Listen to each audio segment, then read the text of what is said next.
سر کے درد کا مریض آپ کے پاس آتا ہے، آپ اس سے درد کی جگہ معلوم کریں۔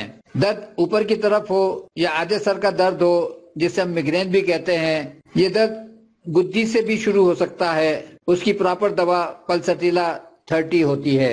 یہ درد آج کل بہت ہو رہا ہے، لوگ پریشان ہیں، عورتوں کو بھی ہو رہا ہے، مردوں کو بھی ہو رہا ہے، پین کلر کھا کھا کے تھک گئے ہیں۔ ہومیوپیتھ کے پاس جاتے ہیں، جب وہ دوائیں دیتے ہیں، اگر کسی نے پلسٹیلا دے دی تو وہ فائدے میں ہوتا ہے، اس کو کیور ہو جاتا ہے، ورنہ اس کو آرام نہیں آتا۔ اسی طریقے سے یہ درد اگر اے سی میں بیٹھ کے سامنے اے سی کی ہوا یا سردیوں میں ٹھنڈ لگنے سے سر میں درد ہو جائے تو اس کی دوا بنتی ہے دل کا مارا 30۔ کن پٹیوں میں اگر درد ہو، یہ معدے کی خرابی سے ہوتی ہے، جو باسی چیز کھانے میں آ جاتی ہے، یا فریج میں کٹا ہوا پھل رکھ دیں اور 1-2 دن کے بعد کھائیں تو اس سے بھی یہ درد ہو جاتا ہے، تو اس کی دوا بنتی ہے آرسینک ایلبم 30۔ بھووں کا درد جو ماتھے میں بھی ہو سکتا ہے، یہ نزلے کی بگڑنے کی وجہ سے ہوتا ہے۔ ایسے مریضوں کی ناک میں پپڑی بھی جمتی ہے، اکثر ایسے مریض بھی کرتے ہیں، تو ان کی پراپر دوا بنتی ہے کالی بائی کرومیکم 30۔ کانوں کی طرف جو درد ہوتا ہے، یہ گیس کی وجہ سے ہوتا ہے۔ مریض کہتا ہے کہ مجھے بھوک کم لگتی ہے۔ ایسے مریضوں کی عموماً آنکھیں بھی سرخ ہو سکتی ہیں، چکر بھی آ سکتے ہیں، ہاتھ پیر سن بھی ہو سکتے ہیں، تو اس کی دوا لائکوپوڈیم 30 پراپر ہوتی ہے۔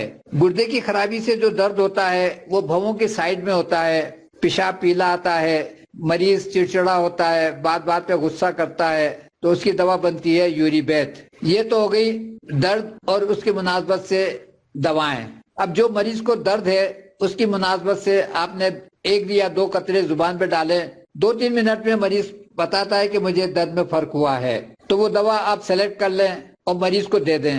اگر وہ کہتا ہے کہ نہیں مجھے اس کا جڑ ختم کروانی ہے، تو اس کی مناسبت سے پھر آپ کو اس سے پرانی بیماری کی طرف جانا ہوگا، اس کا بخار چیک کرنا پڑے گا۔ اگر حلق خشک رہتا ہے ایسے مریضوں کا تو بی کیو سلیکٹ کریں، کڑوا رہتا ہے تو کرولی سلیکٹ کریں، ماتھے پہ پسینہ آتا ہے یا کندھوں میں درد رہتا ہے، یا ہو سکتا ہے ان کو ڈینگی ہو گیا ہو یا کورونا ہوا ہو جو اس کے اثرات ابھی تک ہوں، مثلاً کمزوری، نقاہت، جلد تھک جانا، یہ وائرابیت کی علامات میں سے ہے، تو پہلے نمبر پہ آپ بخار کی دوا سلیکٹ کریں۔